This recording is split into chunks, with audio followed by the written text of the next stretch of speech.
सृष्टि बचपन से ही दिखने में सुंदर नहीं थी, लेकिन अमीर बाप की बेटी सृष्टि पर उसकी माँ जान छिड़कती। मेरी बेटी कितनी प्यारी है, भगवान सबको सृष्टि जैसी बेटी दे। सृष्टि धीरे धीरे बड़ी होती है। एक दिन सृष्टि की सहेली कहती है, तू दिखने में कितनी अजीब सी है, लेकिन मैं जानती हूँ हम सब में सबसे अच्छी शादी तो तेरी ही होगी। तेरे पापा अमीर जो है। और बता नहीं सकते यार, दहेज तो हर कोई देता है, ये क्या ज्यादा ले जाएगी अपने पति के लिए? अरे बड़े शहर में कोठी है इसके पापा की। अरे पापा की है ना, कौन सी इसकी है? इसकी होती तब तो कोई भी लड़का इससे शादी कर लेता। अरे पापा की मतलब पापा की है तो मेरी ही है ना? किसने कहा? अब तेरी तो तब होगी ना जब तेरा भाई ना हो। वैसे भी शादी के बाद सारी प्रॉपर्टी भाई के नाम होती है।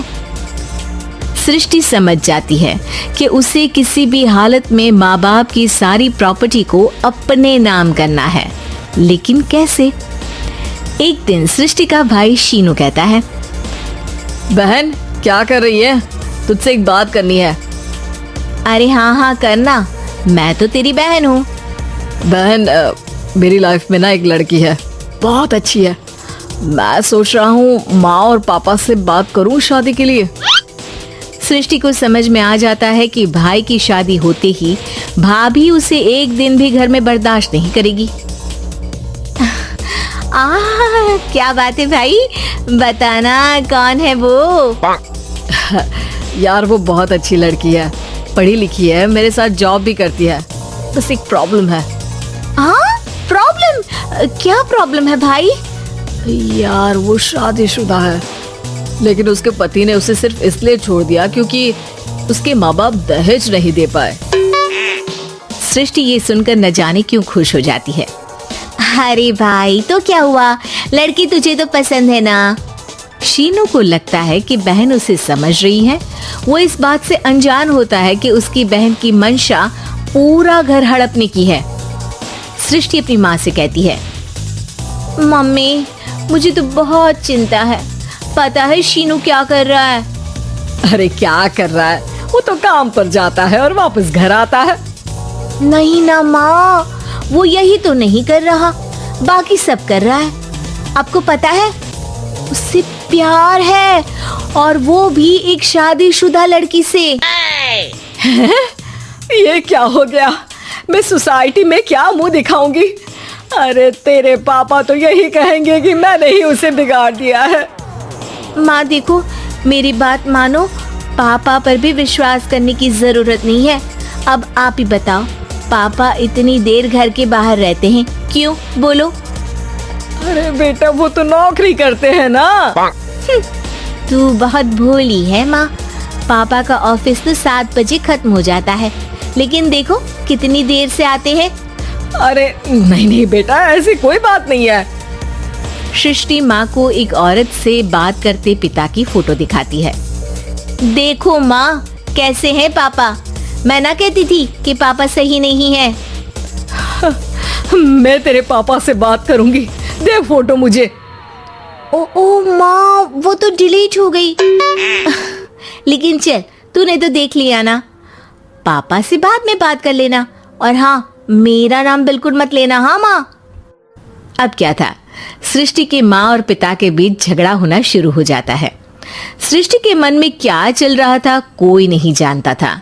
एक दिन, माँ सृष्टि के लिए एक लड़का देखा है, वो लोग शाम को उसे देखने आने वाले हैं। और हाँ माँ, एक खुशखबरी, मैं और पापा मिलकर एक नया बिजनेस ट्राई कर रहे हैं। शाम को लड़का आता है, सांवले रंग का। सृष्टि को तो बिल्कुल भी पसंद नहीं आता। लड़की की माँ कहती है, लड़की का चेहरा तो कोई खास नहीं, लेकिन अगर मेरे बेटे को आप लोग सेटल कर दें तो मैं उसकी शादी आपकी बेटी से करवा दूं। सृष्टि को लड़का बिल्कुल पसंद नहीं था। उसे भाई पर गुस्सा आ जाता है। लड़के वालों के जाने के बाद कहती है, माँ देखा शीनू मेरे लिए कैसा लड़का लेकर आया, न दिखाने लायक न सुनने लायक, सेटल भी नहीं, वो भी हम करे। अरे माँ, मैं जानती हूँ ये मेरी शादी किसी भी घर में क्यों करवाना चाहता है। अरे कैसी बात कर रही है बहन, तूने तो देखा ना, लड़के को मैंने ही मना कर दिया तुझसे शादी के लिए। जिसने लड़का बताया था उसने उसकी बहुत तारीफ की थी। बात आई गई हो जाती है, लेकिन सृष्टि का मन शांत नहीं होता। क्या करूँ, कुछ समझ में नहीं आ रहा। मेरी शादी हो गई तो ये लोग पूरी प्रॉपर्टी शीनू के नाम कर देंगे, मेरे हाथ तो कुछ लगेगा ही नहीं। तभी सृष्टि को आइडिया आता है। वो किसी वकील को फोन करती है। जी देखिए, अगर आपके मम्मी पापा का तलाक हो जाता है तो आपके पिता की आधी प्रॉपर्टी आपकी माँ के नाम हो जाएगी, फिर उसे वो किसी को भी दे सकती है। सृष्टि अब माँ को बेटे के खिलाफ भरती है। माँ, शीनू पर नजर रखा करो, वो जिस लड़की के प्यार में है ना वो शादीशुदा है। यहाँ आएगी, सारा पैसा, रुपया, जमीन, जायदाद सब हड़प लेगी। पापा का भी हाल तुमसे छुपा नहीं है। ऐसा ना हो कि मैं और आप एक दिन सड़क पर भीख मांगे। हे भगवान, मैं तो जीते जी मर जाऊंगी अगर ऐसा हो गया तो। ऐसा हो गया नहीं माँ, ऐसा ही होगा। अभी समय है, आगे का सोच लो। मैं तो कहती हूँ पापा से आधी प्रॉपर्टी लेकर अलग हो जाओ। पापा की आधी प्रॉपर्टी भी हम लोगों को अगर मिल जाती है ना तो अगले 7 जन्म सफल समझो। बेचारी माँ बेटी के कहने पर पति से तलाक लेकर अलग हो जाती है। सृष्टि अब पैसों से गाड़ी और अपने दूसरे महंगे शौक पूरे करने लगी। उसके दोस्त भी उसके पैसे इस्तेमाल करते। सृष्टि, कल तुम कहाँ थी? मैं सारा दिन घर पर अकेली थी। तो मैं क्या करूं? मैंने ठेका तो नहीं लिया है ना तुम्हें संभालने का। माँ को सृष्टि से ये उम्मीद नहीं थी। वो बैठकर रोने लगती है। वहीं उसका पति यानी कि सृष्टि के पिता आ जाते हैं। मैं जानता था कि तुम्हारा यही हाल होगा, तो आपने मुझे रोका क्यों नहीं? मैं रोकता तो तुम रुकती क्या? सृष्टि के कहने पर तुमने मुझ पर, अपने बेटे पर शक किया, लेकिन तुम ये भूल गई कि कैसे हम दोनों ने मिलकर जीवन में इतना सब खड़ा किया। माँ पति के गले लग जाती है। मुझे माफ कर दीजिए, मैंने आपकी कमाई का एक बड़ा हिस्सा गवा दिया। कोई बात नहीं, तुम साथ हो तो मैं ऐसी 7 प्रॉपर्टी खड़ी कर दूंगा। तभी वहां सृष्टि आ जाती है रोते हुए। माँ, मयंक ने मुझे छोड़ दिया। वो बोल रहा था जब तक मेरे पास पैसे थे तब तक ही वो मेरे साथ था। पापा, माँ, मुझे माफ कर दीजिए।